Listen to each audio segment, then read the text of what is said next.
coming up towards the end of the evening now. Apologies if we've not gotten to all of the questions that are in the chat, but we did receive quite a few there.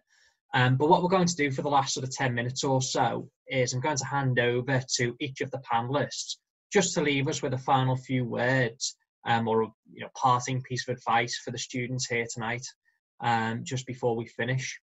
So I'd like to turn to Jack first, if you'd like to leave us with your final words. Thanks for putting me on the spot with that. Well, I think I've said it quite a lot of times over the course of the evening, but I'll reiterate it again and just sort of try and add a bit more. I think you need to make sure that you are showcasing your own uniqueness in whatever applications you put. So whatever makes you an interesting person, whether it be what sports you're into, whether it be the fact that you have started your own blog online and you're talking about current affair issues. Any of these things, I think, just to put on your application to make you stand out.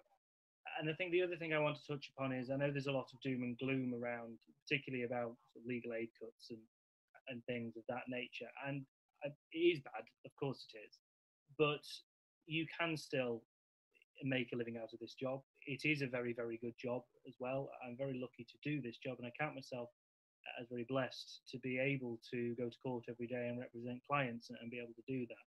So I wouldn't ever say to anybody, be put off by the legal aid situation, by the money situation. Just be aware that you're not going to be going into this and you're not going to be turning yourself into a millionaire, I don't think, unless you're very, very good. Certainly, I don't think I will. But yes, I think that's all I can say, really. Excellent. James, any final words for us? Yeah, probably just to sort of mirror that, really. I mean, I'm always a harbinger of doom and gloom, and I always sort of hark on the bad points. But no, it's the best job in the world. It's fantastic, and as Jack said, you're a privilege to sort of deal with people every day and be a part of things that you would never be a part of, and a sort of life that is incredibly rewarding. It's incredibly hard work. There's a lot of late nights, early mornings, there's a lot of frustrations, and but at the end of the day, I think you get that in every job, and the criminal bar is certainly one that is absolutely a rewarding experience. I think perseverance, keep on at it, and you definitely get a career that you love, and I think just be prepared. If you go into the criminal bar, you will have to answer the question of how do you defend guilty people? How could you defend someone like that? You will answer that at least 17 times at every party. Have an answer prepared. I tell people that I work in veterinary law, and they don't ask me any questions then, so that's nice and easy. So, but yeah, it's a brilliant job, and I think as a profession we all stick together, we all stand up for each other, and there's a camaraderie that I think you need, because you are self-employed, you are fundamentally your own person doing your own thing, and but certainly the sort of camaraderie of a roving room or talking about cases is fantastic, and I think it's definitely a job that is well worth of all the areas of law pushing into. Yeah. Thank you. And finally, Oliver, do you have any words of wisdom for us? Yeah, well, I suspect, like many of the viewers here tonight, who I can only see a couple of faces, mainly names, but I was sat there when I was in my early 20s, undergraduate, doing my law degree, wanting to be a barrister, doubting myself, thinking, well, I'm at a reasonably good university, but it's not Oxford or Cambridge. I'm not a straight A student. I'm going to get a 2-1, not a first. I don't have pots of money. Shall I knock this on the head now? Shall I just be realistic and do something else? And actually, there wasn't anything else I wanted to do, and I persisted.